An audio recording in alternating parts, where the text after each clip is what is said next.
ইংল্যান্ডে গিয়ে লিগে খেলেছি 1990। ভাবা যায় হামজা চৌধুরীর আগেও একজন বাংলাদেশি ইংলিশ প্রিমিয়ার লিগ মাতিয়েছে, তাও ম্যানচেস্টার ইউনাইটেডের মতো ক্লাবে। তারেক মনোয়ারের বয়স তখন কম ছিল, পয়সা দিয়ে তাকে নিয়ে যেত। ফুটবল খেলে উপার্জন করা হারাম, তাই তিনি ইংলিশ লিগে খেলা ছেড়ে দিয়েছিলেন। এমন আশারে গল্পের কারণে তারেক মনোয়ারকে অনেকে 90 সাল বলে ট্রল করেন।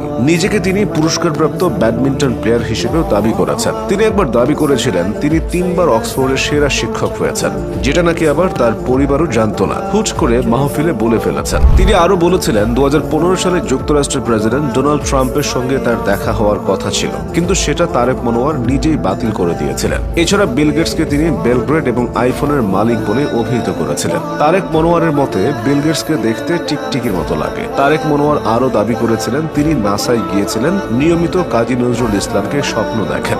স্বপ্নে তাকে নাকি গানও শুনিয়েছেন কবি নজরুল। যে তারেক মনোয়ার আগে ডক্টর ইউনূসকে সুদখোর ও সুদের প্রচারক বলতেন, সেই তারেক মনোয়ার এখন ডক্টর ইউনূসকে প্রশংসায় ভাসাচ্ছেন। তারেক মনোয়ারের দাবি 2009-10 সালের দিকে ডক্টর ইউনূস তাকে দাওয়াত দিয়েছিলেন। ডক্টর ইউনূস নাকি তাকে কাকা বলে ডাকেন, অথচ 2004-05 সালের দিকে তিনি ডক্টর ইউনূস ও গ্রামীণ ব্যাংক নিয়ে প্রচুর সমালোচনা করতেন। তার দাবি সুদ দিয়ে ডক্টর ইউনূস মানুষের অসংখ্য বাড়ি নিয়েছেন। এর আগে এক ওয়াজে বিশ্বখ্যাত মোবাইল কোম্পানি স্যামসাং এর প্রতিষ্ঠাতাকে নিয়ে মন গড়া বক্তব্য দিয়ে তিনি সমালোচিত হয়েছিলেন। তিনি দাবি করেছিলেন স্যামসাং কোম্পানির প্রতিষ্ঠাতার সাথে তার সাক্ষাৎ হয়েছে।